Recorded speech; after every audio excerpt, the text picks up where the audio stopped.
Yo soy Salsa Muffin vecina.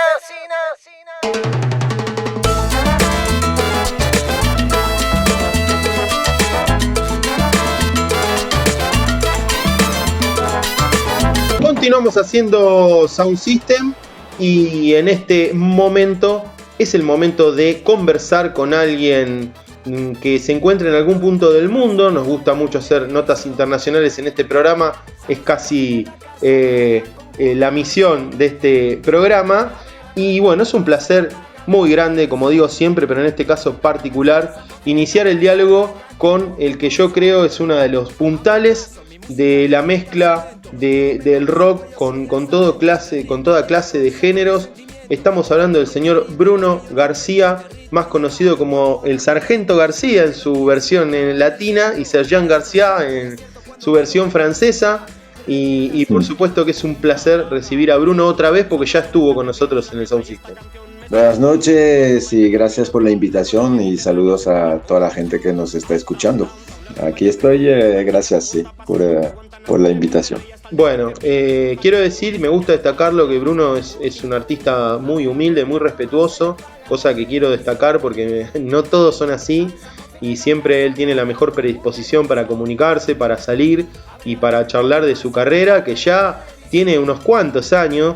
Creo, si no me equivoco, que este año cumplí 60, ¿puede ser? Sí, exactamente. de 60 años de vitalicio y con Sargento García van los 25 años con toda la banda y un poquito más si contamos cuando empezó como Sound System. Bien, un montón de tiempo. ¿Qué es lo primero que se te pasa por la cabeza, Bruno, con todas estas experiencias de como de 28 años de Sargento García? Bueno, han sido como dices, 20 y pico años de mucho movimiento. Ha sido un periodo muy interesante. La verdad, he podido trabajar con mucha gente muy valiosa, conocer a muchos lugares, muchos encuentros en todos estos años. Ha sido muy enriquecedor. Bueno, contamos rápidamente que vos tenés un origen multicultural, ¿no? Porque sos de Francia, pero tenés familia de España, tenés familia en el Caribe, primos argelinos o cosas así. Bueno, como una familia multicultural, ¿no? Y esto te llevó, bueno, lo trasladaste a la música, innegablemente. Recordanos algo de cómo fueron esos primeros 80 que con esa banda punk que dejó el nombre tan instalado, ¿no? Estamos hablando de Ludwig von 88, no sé cómo se dice en francés, ahora vos me vas a decir, que fue sí, como incluso el antecedente, fue antes de Mano Negra, digamos, si bien sos como de la generación de Manu Chao, ¿no? De Manu ahí, pero medio que casi él aprendió de ustedes. Contanos algo de esa parte. Bueno, en esos años, en los años 80, cuando llega el movimiento punk, a nosotros nos impacta mucho. En esa época tengo 15 años y enseguida me meto con otros amigos a tocar, hago un primer grupo y después, al cabo de unos años, después de haber ido a pasar un tiempito en Barcelona, regreso y me meto y entro en la banda Ludwig von 88, que estábamos empezando en el 83. Te estoy hablando de 1983. En ese momento hay un escenario punk que es muy particular en Francia, ¿no? Tiene un sonido peculiar, hay grupos con cajas de ritmos, sonidos bastante originales, composiciones de grupos extrañas. Y también hay un movimiento alrededor de toda esa música que es el movimiento de los ocupas, las ocupaciones. Como no hay espacios para poder tocar y para poder ensayar y todo eso, pues se empiezan a ocupar naves desocupadas, fábricas desocupadas, y ahí nace un movimiento que se va a llamar el movimiento alternativo y el rock alternativo francés, porque entonces todos esos grupos empiezan a pensar de una forma que es no vamos a esperar nada de nadie, hacemos nosotros lo que queremos hacer y lo hacemos con los medios que tenemos y lo hacemos con todos los poderes, ¿me entiendes? Y entonces empiezan a haber grupos de no solamente punk, de muchos estilos de rock que empiezan a hacer su propio circuito, su propia producción, y Ludwig es uno de ellos, es uno de los primeros. Y allí nos encontramos con Manu, que en esa época Manu estaba en Hot Pants, no estaba todavía, no había hecho La Mano Negra llega después y se integra a todo ese movimiento. ¿Cómo es que se llama el nombre del grupo en francés? Se llama Ludwig von 88. Ah, bueno. Imposible de pronunciar para uno que no es francoparlante. Bueno, y ¿cómo pasás? Vamos a ir contando todas las partes de tu carrera.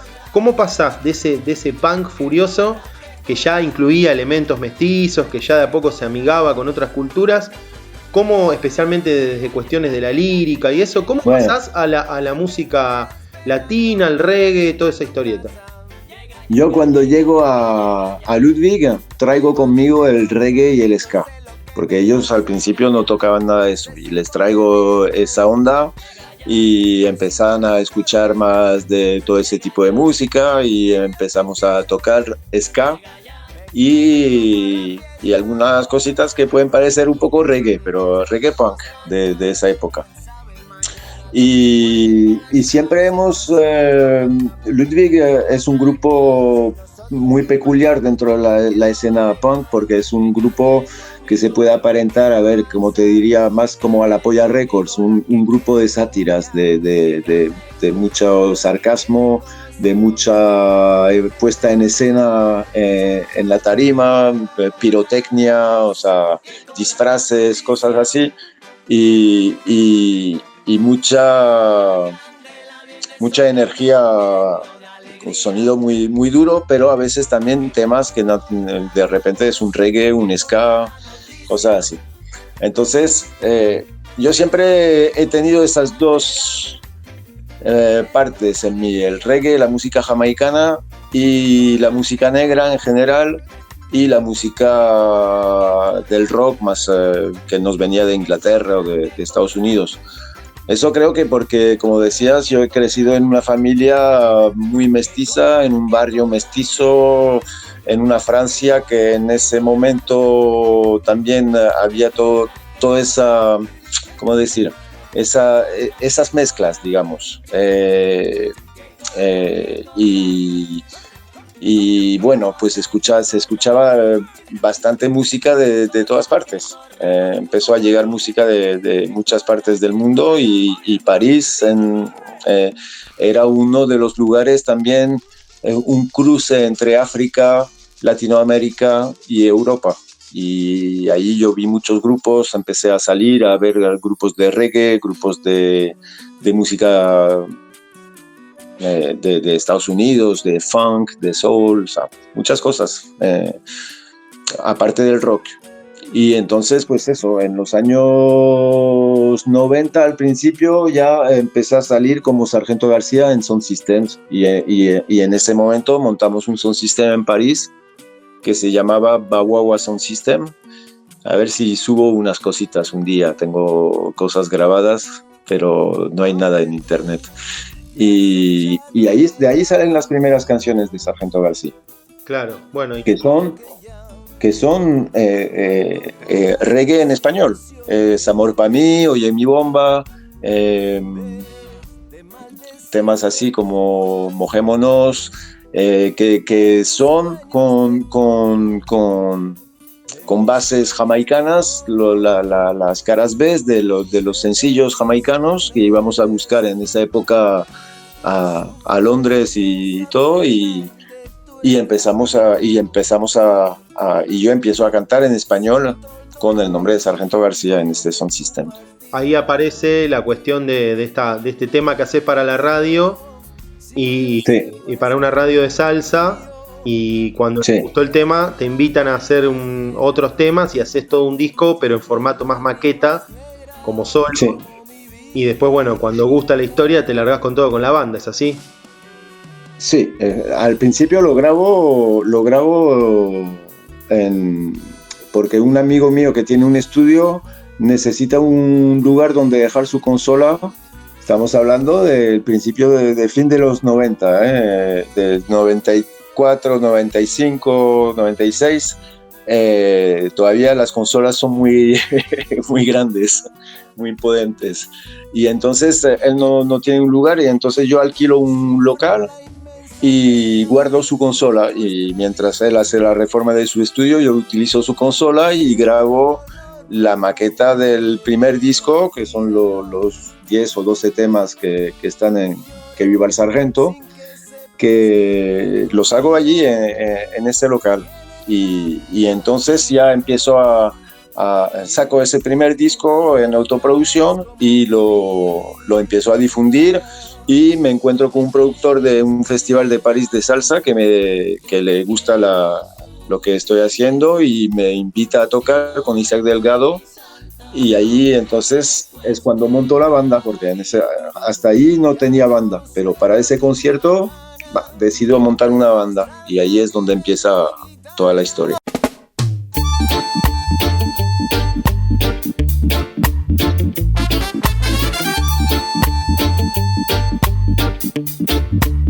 Bueno, historia que como vos decías al principio, ya lleva más de 25 años, unos cuantos discos, 7, 8 discos creo que son los que ya se editaron. Sí, son 8.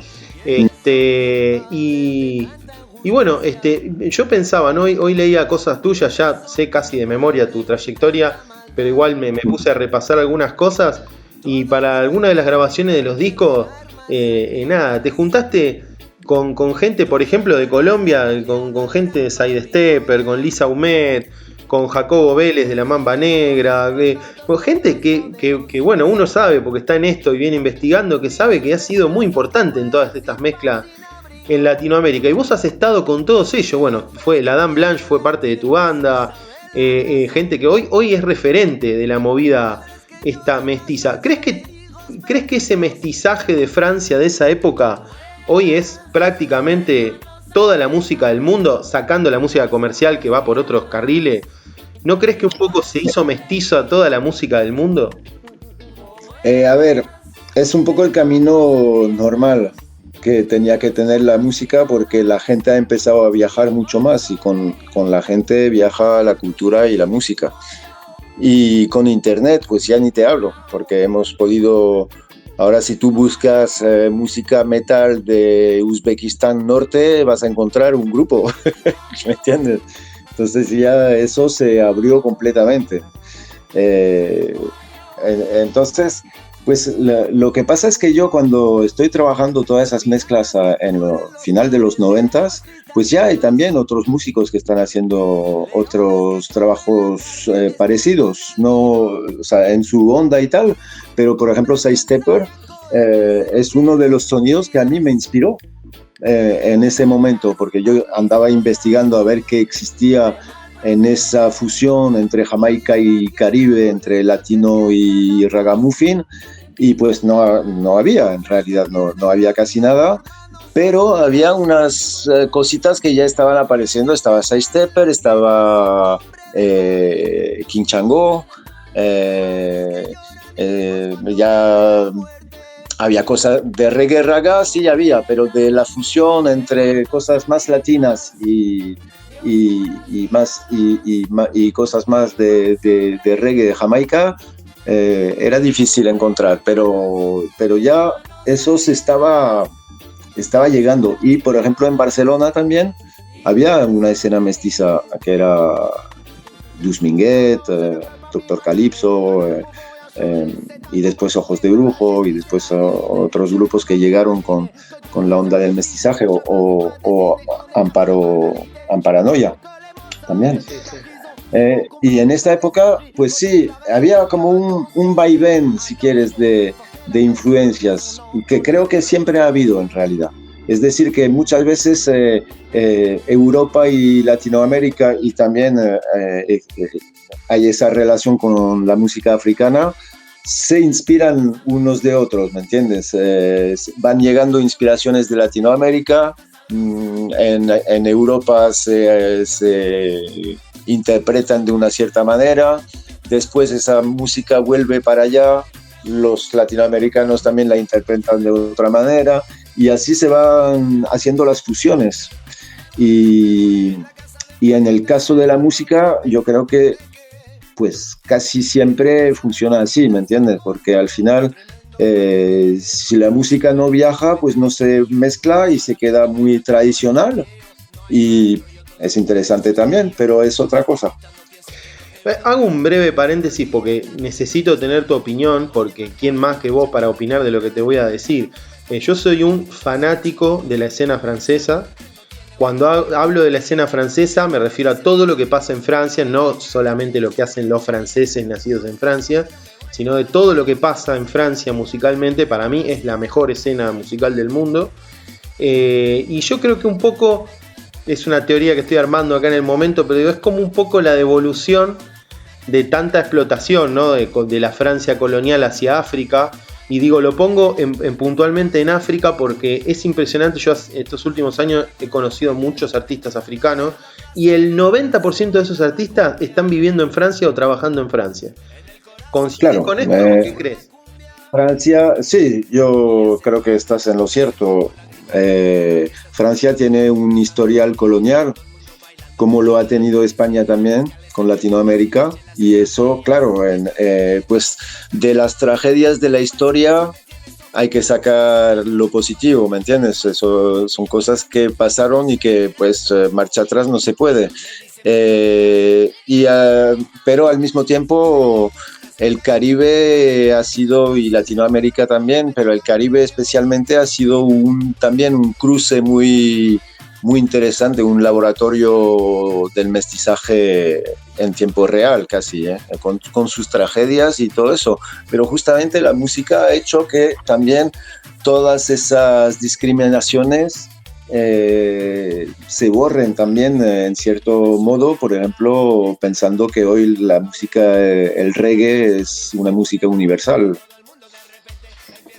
Recordamos que estamos hablando con el Sergent García o Sargento García, según en qué parte del mundo lo hayas conocido. Y bueno, decíamos, Bruno, sacaste 8 álbumes contando el EP Cumbia Muffin del 2009 y tu última producción, Contre Vents et Marées, del año 2015, donde se te puede ver en la tapa como un capitán de barco, un poco loco, un poco napoleónico en tu aspecto, pero bueno, no menos capitán por eso. Así que nada, contanos qué pasa, porque esta es la excusa para haberte llamado, aunque en realidad no necesitamos ninguna excusa, porque me encanta hablar con vos y que le cuentes a la gente toda tu historia, que es buena parte de la historia del mestizaje de Europa. Y te decía, contanos un poquito cómo es esto de tu vuelta a los escenarios ahora, en gira, que hacía rato que no te presentabas, y si estás preparando material nuevo, que es lo que también nos importa. Sí, este año, bueno, el año pasado han sido los 40 años de Ludwig, bueno, 88. Entonces, este último año en 2023, he estado a full con Ludwig y no hemos tocado con Sargento García. Ya empezamos nueva gira ahora con Sargento, pues ya hemos empezado la semana pasada y ya vamos para una larga gira y muchos proyectos. Entonces es la banda completa, pues los mismos músicos que están conmigo, algunos desde hace más de 20 años. Es la banda, no la banda original de Los Locos del Barrio, pero la segunda banda original, el colectivo Yeife. Entonces ahí está Iván, está Aldo, está Saf, somos 9 músicos en la tarima y venimos con también nuevas cosas, un nuevo show que hemos estado trabajando también con luces, con un fondo de una escenografía muy bonita que ha hecho mi hermano también, cosas así. Y nuevas producciones. Pues estoy ahora preparando temas para un nuevo álbum, estoy ya en el, digamos, en el 70%, digamos, tengo todos los temas, pero me falta algunos arreglos, algunas cositas por aquí, pensarlo bien, etcétera. Pero ya estoy trabajando en un nuevo álbum y ha salido un tema nuevo hace 3 o 4 meses que se llama Cuando salga el sol, que es una salsita así, la historia de Pablito, un cantante callejero que canta en las calles de Bogotá, es su historia. Bueno, no puedo evitar preguntarte, porque es una historia apasionante que yo vengo siguiendo a través de las entregas en YouTube del Guacamayo Project. Explícale a la gente de cero, que no conoce el proyecto, de qué se trata, todo lo que han hecho y cuál es el objetivo final, obviamente, y en qué punto están. Contanos todo. Mira, te voy a contar. Empieza a ser una larga historia que no ha empezado aún. Ahí te cuento todo. En el prólogo estamos. Hace unos años he comprado un velero. Un bonito velero, un velero antiguo. Con la idea de transformarlo en un estudio de grabación. Pues la idea era que, como yo había pasado toda mi vida en carreteras y yendo de un lado para otro, pues buscar una manera más sostenible de viajar y un ritmo diferente para grabar y para hacer música. Entonces mi idea fue esa, de comprar un barco y de hacer un estudio de grabación y empezar a viajar con él y grabar y hacer proyectos alrededor de la música. Y bueno, lo que pasa es que ese barco se hundió en el 2020. Fue una trágica tormenta que pasó por aquí, por Valencia, donde estoy, y que hundió el barco, y entonces todo se fue a pique, mejor dicho, literal. Y entonces, pues, con mucho esfuerzo sacamos el barco del agua, empezamos a hacer una reforma nueva. Esto fue en 2020, pero llegó la COVID, fue complicado, ya se pararon los conciertos. Fueron 2 años allí de muchas trabas, digamos, muchos contratiempos y muchas trabas. Pero bueno, seguimos vivos y de ahí sacamos, bueno, al final conseguimos sacar el barco, empezamos a hacer una nueva reforma para salvar el proyecto del estudio, y todavía estamos en eso porque pues es como te digo, cuando pasó esa tormenta el barco se hundió, después se quedó 2 meses debajo del agua porque no podían llegar la grúa para sacarlo. Después llegó el confinamiento, el barco se quedó fuera, pero con todo el lodo, el barro, las algas, todo se echó a perder. Y de allí pues empezamos a hacer no una restauración, sino casi una reconstrucción completa. Pero bueno, ya estamos llegando. Yo creo que todavía tenemos como para un año de trabajo, un buen año de trabajo todavía, y después ya estará, si todo va bien, estará listo para su misión, que va a ser hacer un barco estudio.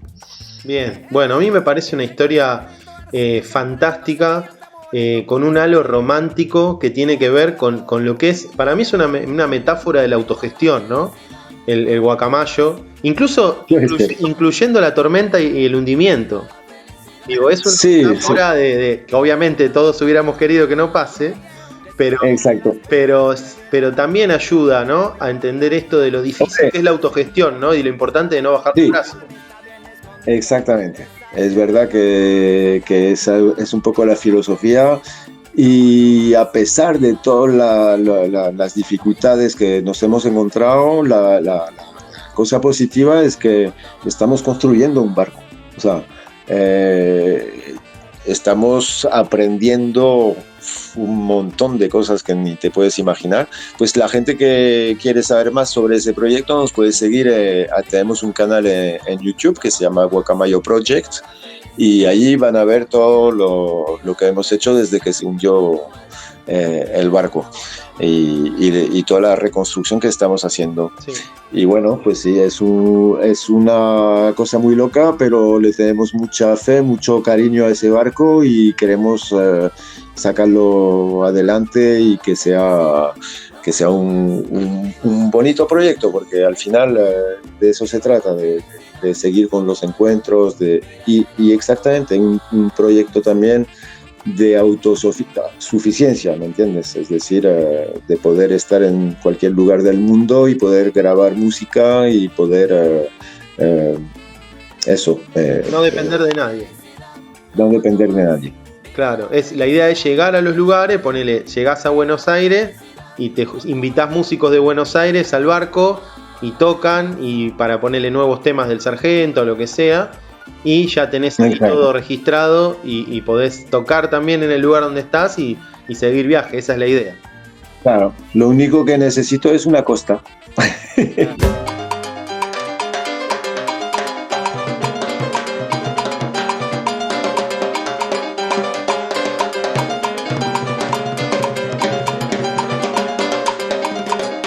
Y me gustaría que para ir cerrando hagamos una reflexión sobre el estado de la situación del mundo, ¿no? Y es importante esto porque sos un músico que siempre te has caracterizado por tu lírica crítica, por el contenido político de tus letras. Si bien no en todas las letras hablas de política, siempre está esa impronta. Hasta cuando hablas de cosas de amor, siempre lo político está ahí. Y por supuesto que soy fan absoluto de tus letras, de las cosas directas que decís, porque no das muchos rodeos. Tenés frases memorables, muy directas, que yo comparto aparte. Y me gustaría saber qué te pasa con el estado del mundo, de la humanidad, de las cosas que han pasado en Francia estos últimos años. Si querés y te animás a hablar algo de lo que estamos viviendo en Argentina con este líder de ultraderecha, el payaso que tenemos de presidente. Bueno, lo que vos quieras. Sí, pues lo terrible es que al final es como que ya se venía anunciando, ¿no? Si yo escucho las canciones de Ludwig de hace 30 y pico años, ya venían esos temas de que vamos a jodernos y vamos a joder el planeta y eso no va a ninguna parte. Porque al final hasta el No Future de los punks también tenía que ver con eso. Esta sociedad, el mundo como está construido, no va a ninguna parte. Entonces está en nuestras manos. Ahí como se relaciona con lo que estábamos diciendo antes. Es decir, es terrible porque vemos también poco a poco como el odio y la desunión se apodera de la gente, ¿me entiendes? Y al final también con siempre unas élites. No me gusta eso porque tampoco estoy hablando de cosas complotistas y tal, pero de unas élites mundiales que al final controlan todo. Ellos no van a la guerra, ellos no son los que apretan el botón de tirar la bomba, tienen manos largas para poder no ensuciarse esas manitas tan lindas que tienen, pero al final es terrible. O sea, ¿cómo podemos aguantar cómo podemos aguantar tantas mentiras, tanto odio y tanta falsedad? Porque sabemos muy bien, somos inteligentes, vemos a dónde vamos, vemos las consecuencias de todos esos actos. Pero bueno, esa es la parte negativa, ¿me entiendes? El mundo está en desequilibrio completo y hasta que recobre un equilibrio que sea a nivel de la naturaleza o a nivel político en general, geopolítico, pues va a ser caótico. Pero del caos nacen cosas bonitas también. Es decir, también en los momentos difíciles se ve la la fuerza de la gente, se ve la humanidad, vuelven esos sentimientos que se pierden ahora también con unas sociedades, como decir, aplastadas por la tecnología y por muchas cosas que nos sacan de la humanidad. Lo que pasa es que yo me pregunto si para que cambien las cosas para mejor, siempre tenemos que pasar por desastres tremendos, terribles. Guerras mundiales, epidemias, en fin. No sé por qué no podemos pensarlo, anticipar un poco más. Y en ese marco, ¿qué rol le das a la música? La música es una puerta, una ventana. Es una puerta sobre otro mundo, es otra manera de sentir el mundo, es otra manera de vivir las cosas. Bueno, hay músicas y músicas también, no te digo tal, pero me refiero a la música popular. La música es una manera de desahogarte también. Yo cuando toco con Ludwig también hay un desahogo total con el sonido más punk y más rock, y cuando toco con Sargento hay otra energía que es más de compartir y de llevar una onda, una buena energía, ¿sabes? Pero al final es lo mismo. Bien. Bueno, Bruno, como siempre un placer compartir con vos estas conversaciones. Te reitero el respeto y también no es una palabra que me gusta, pero bueno, ponele el fanatismo y el gusto de tantos años por tu música, por tus letras, que forman parte de todos los momentos de mi vida, como un símbolo, ¿no? Así como también lo es Manu. Maldita Vecindad, Café Tacuba, un montón de bandas que han forjado este rock mestizo, por llamarle de alguna manera, del mundo, esta banda de sonido de resistencia del mundo, y que vos has sido uno de sus actores principales, y yo intento hacer todo lo posible para hacerte lo más posible conocido acá, porque sé que te has manejado en una alternativa importante por esta zona. Pero ojalá que te tengamos de acá en Argentina y podamos hacer ese recital en La Plata que no se pudo hacer. Y ojalá que pueda ir con toda la banda, porque en Argentina nunca me he producido con la banda completa. Bien. Así que ojalá sea posible. Espero que en 2025 se pueda. Estoy planificando poder estar de gira en Latinoamérica a principios de 2025, a ver qué cae. Bien, y ojalá que sea con el Guacamayo, ya que vamos a imaginar. Será demasiado pronto para eso, pero para más adelante. Bien, bueno, el Guacamayo va a estar. Bueno, te mando un abrazo grande y bueno, los mejores deseos y esperando más música tuya. Bueno, muchas gracias a ti y saludos a todos.